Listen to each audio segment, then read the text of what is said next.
दोस्तों, कभी ऐसा समय आया है जब आपको लगा हो अब बस, अब सब खत्म, जहां आगे अंधेरा हो, पीछे अंधेरा हो और दिल में एक ही सवाल, अब क्या करूं?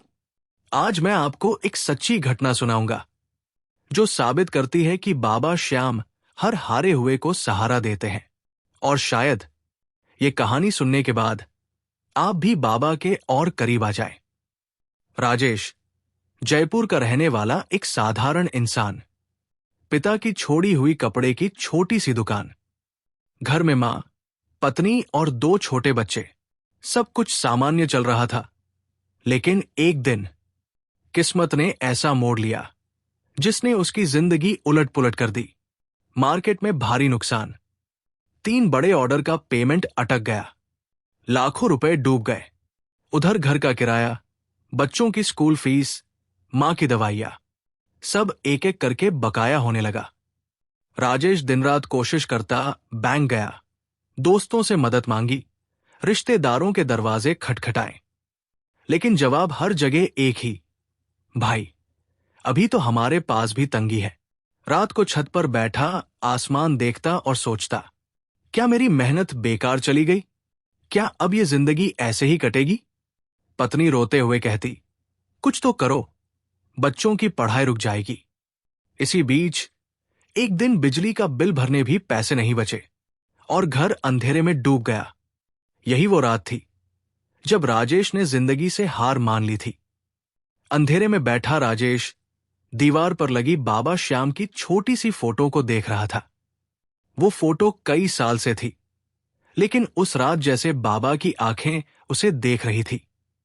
उसने हाथ जोड़कर कहा, बाबा, अगर आप सच में हो तो मुझे रास्ता दिखा दो, मैं थक गया हूं।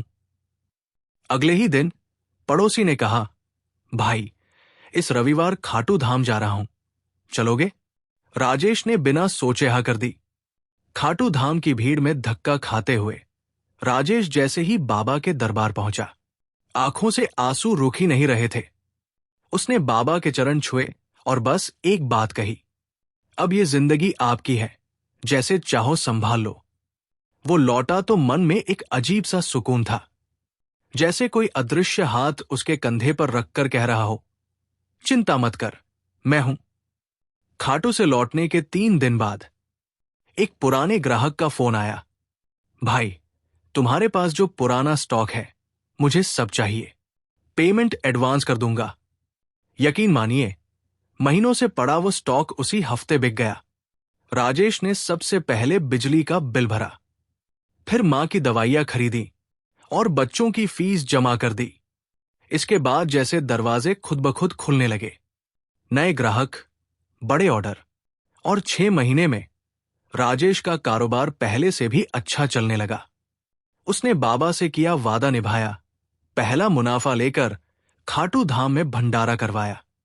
राजेश कहता है, मैंने बाबा से करोड़ों रुपए नहीं मांगे थे, मैंने बस एक रास्ता मांगा था और बाबा ने रास्ता भी दिया और मंजिल भी।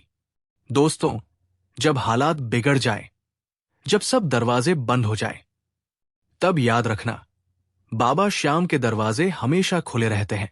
दोस्तों, अगर ये कहानी आपके दिल को छू गई हो तो इसे अपने दोस्तों और परिवार के साथ जरूर शेयर करें, ताकि किसी टूटे हुए इंसान को भी उम्मीद मिल सके।